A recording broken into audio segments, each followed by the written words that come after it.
Morning, everyone. Thanks for coming to my session this morning. And after a good night last night, and wasn't sure how many might turn up this morning. So, thanks very much. And thanks to Angus Australia for giving me the opportunity to talk to you guys about something I'm very passionate about in the PR side of things in agribusiness. I grew up in the New England area, as many people at the conference did today. Around Walker, born at Walker, but grew up at Woolbrook, the family farm there. I suppose really after, growing up on the farm, I then went away to University of Bathurst and studied marketing and advertising, and then sort of headed to Sydney and worked most of my career in Sydney and Melbourne working for advertising and marketing agencies. Working mostly with fast-moving consumer goods. We had clients like Coca-Cola and Unilever. About 8 years ago, I had enough of the city and decided to sort of move back home, and I now live just out of Tamworth. And I saw a bit of a catalyst, I suppose, in terms of with my background from farming background, but also marketing and advertising. I saw a real opportunity that there was a real gap in terms of people that understood farming and agriculture, but understood the marketing and advertising and how to communicate our messages effectively. The catalyst for that for me was I saw an ad for a very large animal health company. You would think they would know better in terms of trying to sell a product to wool growers, and they were pushing this product, and their image was beautifully shot, and it looked like a great ad. But they were using a prime lamb in the ad and things like that. So straight away, it was a bit of a catalyst for me. It's in terms of, for too long, I suppose, we've had metropolitan agencies and marketers trying to promote brands and products to us as farmers and things like that, and getting it so very wrong. So that was the catalyst, really, for starting C7 Communications, which was really to bring that gap together. We are... as Robin said, we develop marketing and advertising campaigns for brands and different products and government agencies and things like that. We offer a full kind of service of advertising, PR, digital and social media, event management and sponsorship. The key thing today, obviously, that I'm going to talk about is PR and how important that is, particularly in the ag sector. Some of our clients, we work mostly with agribusiness corporates and things like that, and animal health, farm machinery, rural merchandise and things like that. So today's topic, though, is obviously on thought leadership and the importance of that in agriculture and how we bring thought leadership into PR. It's a term that we keep hearing more and more, but I suppose importantly, what we're relying on a lot in this space is for other people to tell our story all the time, and it's really up to us to take charge and to actually start to tell our own story using our narrative and what we want to get across in our message. And PR really is the tactic or the strategy that we can use to do that. So our goal really for today, and what I want to get across is really that at the end of today, understand the importance of thought leadership in agriculture and the role that PR plays in helping to build that profile for you and your brand. So just a little bit of context, I suppose. The media landscape today is very different to what it was 10 years ago and even a couple of years ago. We're seeing more and more of our media outlets getting more centralised in their ownership. In the last 10, 15 years, there's been a huge reduction in the number of sort of journalists and reporters and things that work for these media organisations. So the opportunity there from a PR perspective is if we can provide, good news stories for them, it's something of interest that a lot of the media publications will support. Traditional media, even though print and TV are still very important, they're declining against obviously more digital media consumption, and so it's important that we're not just looking at the old traditional medias and things like that when we think about PR and we think about how we're going to get our story across to people. And, media is becoming more splintered. And now with average Joe or the influencer is becoming more and more important in actually disseminating news and telling stories. So whereas we used to rely on the newspapers and the TV and things to give us our news, we're now getting it from such a vast variety of different sources. To give you some idea, this is a typical kind of print ad that you would see for an animal health company promoting their product. They're telling you what it is and how good it is. But what we're seeing more and more, if that was a full-page ad in a newspaper, is we're kind of seeing this influencer space where they're actually becoming promoters and influencers and communicators of news. So this is, Aussie Farmers Do It Better Instagram account, quite big following. About 10,000 people actually follow this page. But, there's a promotion there that they have done, or news that they've put up about, some drought master cattle being treated with multimin. So suddenly, we're not just relying on a print ad to tell our story, and we're not relying on a TV ad. We've got to think of all these other avenues that we can actually communicate to our audiences, and whether depending on who you're actually selling your products to. So there's three main types of media strategies that we look at from a PR perspective, and they're either owned, paid, or earned. Now, owned is the things that you have, that you own, that you can control, and you can put your own message on, like your website, like your social media accounts. If you do newsletters, your bull sale catalogues, all those things are your own media. There's then the paid media, which is things, obviously, that you actually pay to put an ad in, or you pay to have sponsored editorial content in it, whether that's on TV, print, digital media, etc. And then there's our earned media, and that is very much where PR sits, and social media to some extent. But this is basically where people are telling your story on your behalf. You haven't paid for it, you haven't sponsored it, you've actually got a story that's good enough that people are going to actually tell that story on your behalf. So this is very much where PR sits in this space. So, just a couple of examples. This is an owned, obviously, for a farm machinery company like Kuhn. They've got their website, they talk about their products, and they can control all the information that's on that. The paid, in a publication like The Land or something, we've got a news story, and then we've got two kind of paid ads there as well with the example of Kuhn. And then finally is the earned. So I don't expect you to be able to read this, but it's just basically showing that this is an editorial or a story about the product that hasn't been written by the journalist as such in a news story, but it's been provided from a PR perspective, and then the newspaper has actually run that story. So it's a really key opportunity from a PR perspective that we can actually start to share some of this information and get our news stories earned out there. So what is PR? PR really is a couple of things.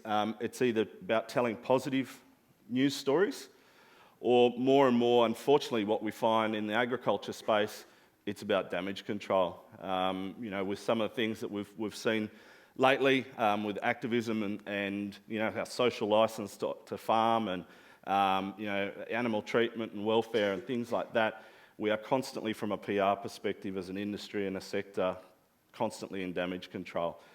And the real opportunity for us from a PR perspective is to actually flip that, and we all start to have control over actually telling positive stories about agriculture.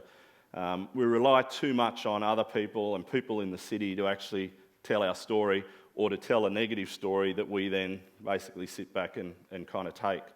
So, PR is about spreading information between us and the public, but we want to do that more and more positively, as opposed to responding to issues and going into damage control. So, here's some of the things just in the last 12 months that we've seen. From an agriculture perspective, PR disasters, PR damage control. Obviously with Monsanto and Bayer, with the Roundup cases there, and there's just been another one in the last 2 weeks, another payout awarded there as well. Particularly in the drought at the moment, the cotton growers have obviously copped a hiding. They're saying it's misinformation, it's a blame game for all the problems with the Murray-Darling. But again, this is ABC News reporting this story, but it's always on the negative, it's always on the damage control side of things. Animal activists like farming to terrorism. We've seen that with the infiltrations on the farms and things like that. I mean, these guys actually look like the terrorists with the masks and things like that, not the farmers. But again, it's something that from a PR becomes a disaster, it becomes something that we've got to go into damage control, and we've always got to stand up and justify ourselves from that perspective. The rock melon listeria outbreak, actually, specific farms being identified and targeted, it's very hard to come back from that. So what, again, we need to do is use PR to start to tell a positive story and to tell a good story about what we're doing, and it's not all doom and gloom. Daily Mail, another sort of city-based one, but in the UK and things like that, talking about backpacker treatment on farms. It's just always this constant damage control, and this is what we've got to get past and move on from, and start to tell a positive narrative about farming and about your brands and what you do. Live exports, etc. Interesting one here, relevant for Eagle Hawk Angus. I don't know if any are, if the guys are here. I haven't sort of seen them, but Can-Am is actually one of our clients. This was a story that they put up. They didn't have the Defender side-by-side vehicle for very long, burnt down. But have a look at the engagement that this post has done, where nearly 5,000 people have either engaged with that. It's had nearly 3,500 comments, 8,500 people have shared that. That's a PR disaster for Can-Am.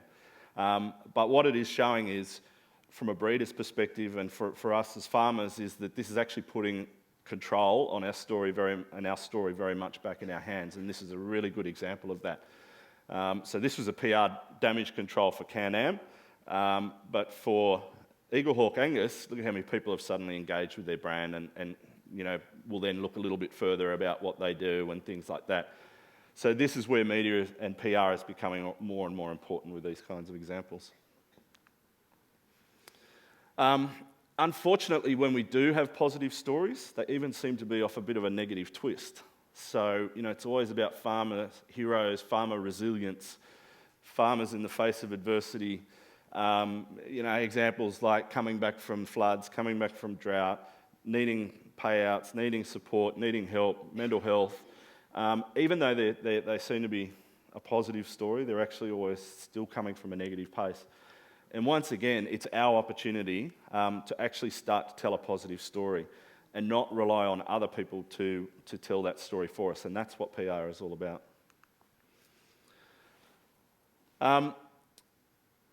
So the only way that we can actually use PR is if we start to actually build our own profile and we actually start to become thought leaders in our own right. And so what a thought leader is basically, it's really simple. It's not a celebrity. It's not the wealthiest farmer. It's not the one that has the biggest property and the most number of cattle. It's someone that is willing to actually share their insights and their ideas. They have a unique point of difference. They're prepared to have an opinion and to give commentary on a topic or a subject, or share a narrative or a story. And it's about then sparking that debate and discussion. And you become the centre of that universe. You become the thought leader. So it's about starting the discussion, starting the commentary, starting to give opinion, and starting to influence. All too often we sit back and we let other people have the conversation. And really what we need to start and do is become more and more thought leaders and leaders within this commentary and opinion space where we start to, again, tell our own story. So thought leadership really underpins any effective PR campaign, because a thought leader has to be trustworthy and a thought leader has to be authentic and they have to be credible. So we need to make sure that if we're becoming more and more in the thought leadership space, that we keep that credibility and we keep that trust. So really, there's 3 levels of thought leadership, and this is exactly what you guys can do as breeders, stud breeders, commercial operators now. is you can actually start to use PR and increase your level of leadership in the industry and your profile and your brand at 3 levels. The first is industry.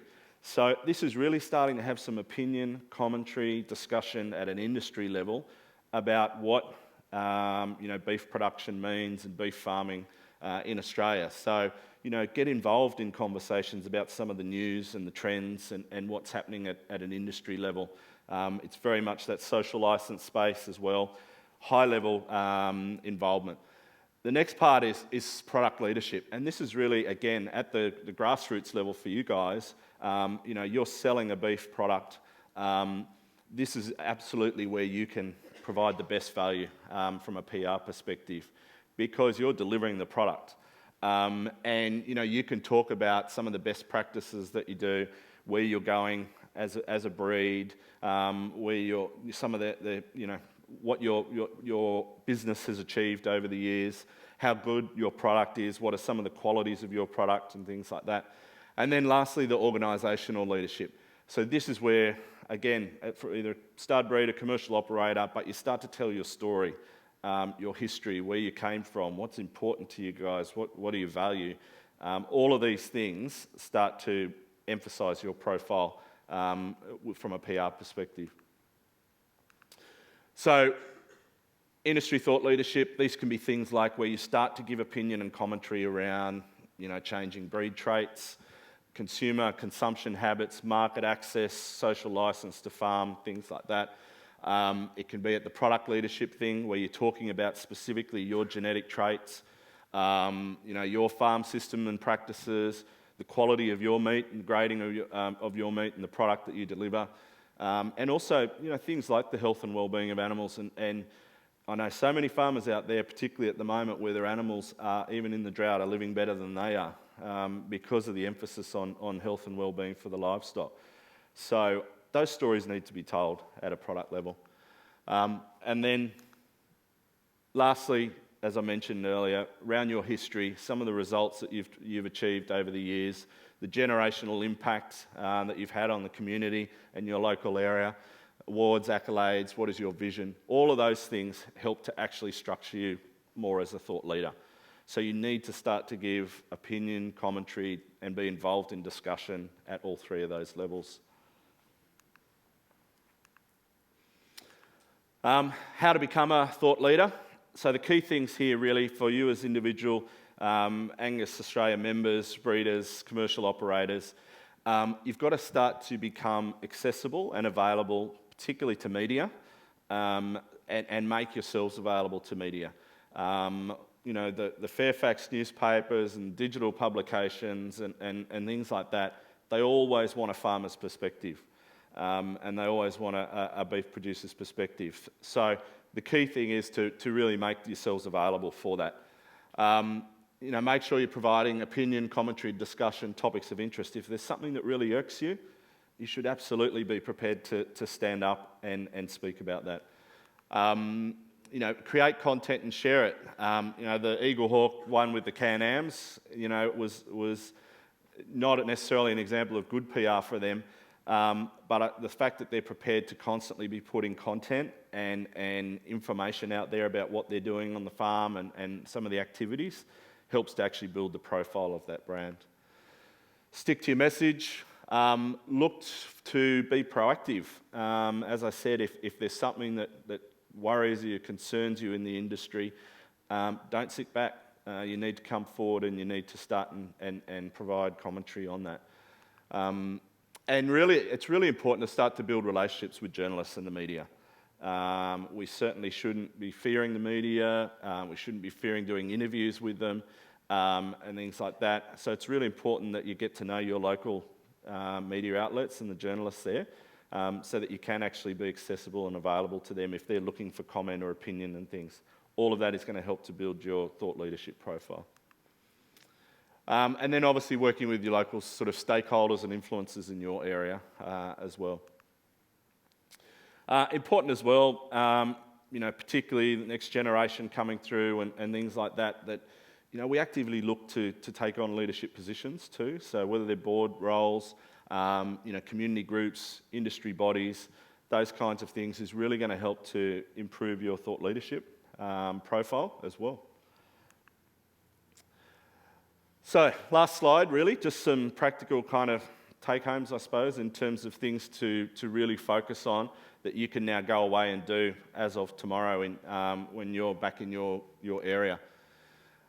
What I'd like you guys to do is start to think about some of those story angles or key topics or subjects where you're passionate about that you could actually possibly start to have some commentary and opinion on and put your hand up and actually discuss more openly and publicly. Reach out, meet your local journalists. As I said, it's really important that you let them know that for any kind of stories on farming, beef production, things like that you're prepared to be available. You're prepared to have them come on farm, take some photos and video and do an interview with you and things like that. All helps to build your profile. Look for opportunities to provide commentary and opinion, communicate these views and things like that.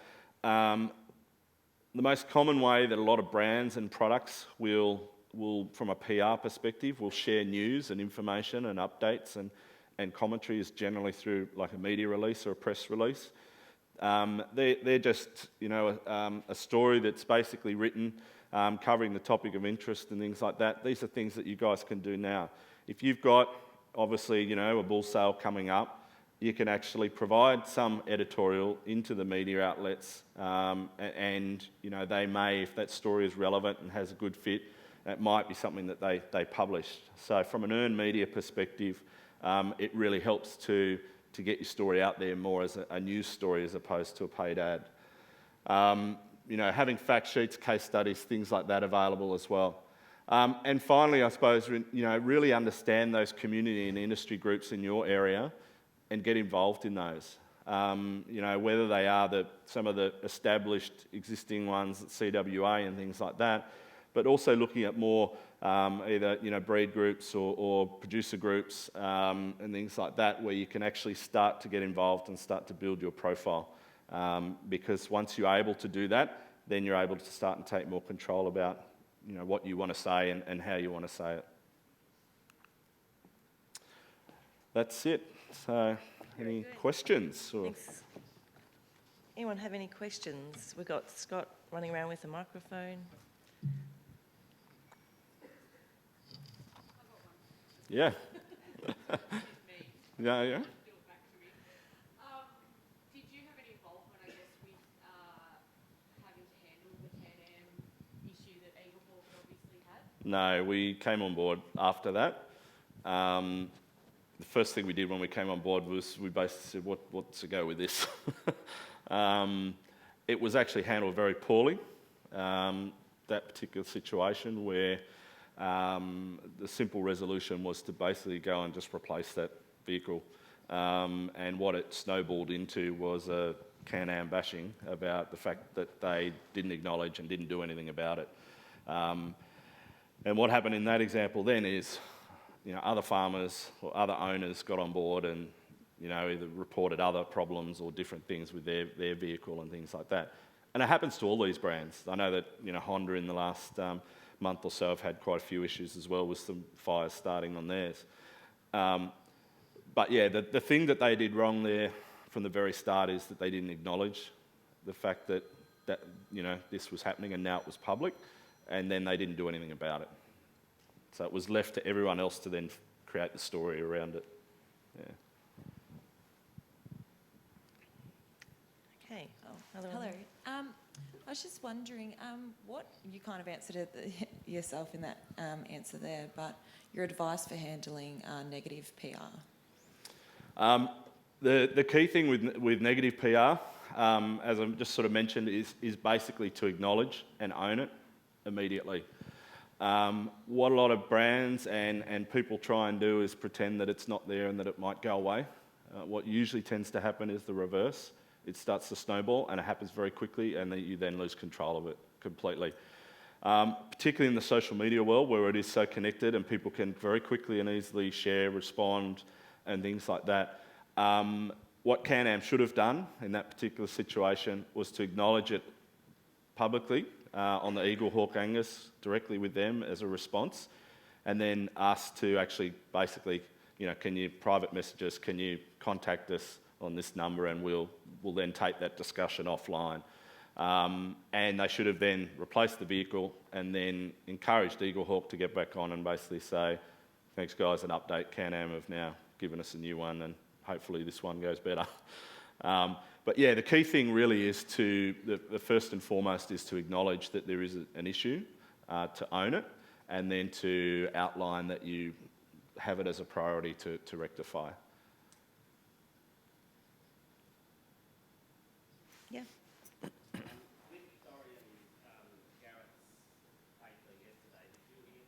I did, yeah.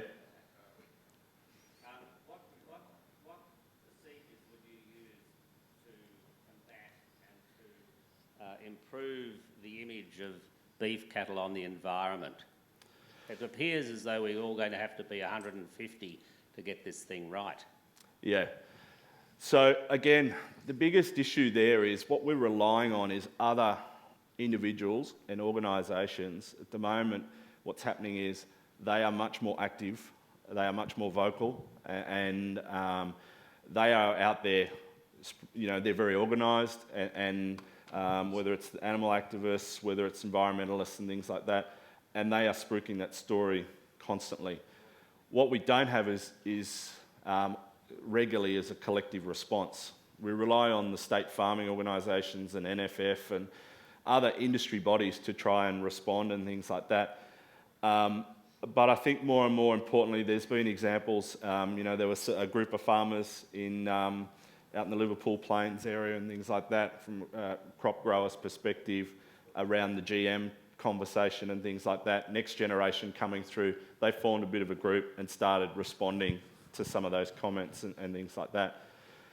So the easiest and best way is, as Dorian said, is it's up to us, it's up to you guys to actually start to improve your profile and to actually start to respond and give commentary on these things. What happens is we see the message, we see the social media post, and we kind of leave it. And then it builds it for the negative. So it's a hard one to respond to. We rely on our industry bodies to do it. They don't always get it right. So it's important for us to actually also be vocal and not prepared to sit back and just let other people tell our story, which in a lot of cases is false.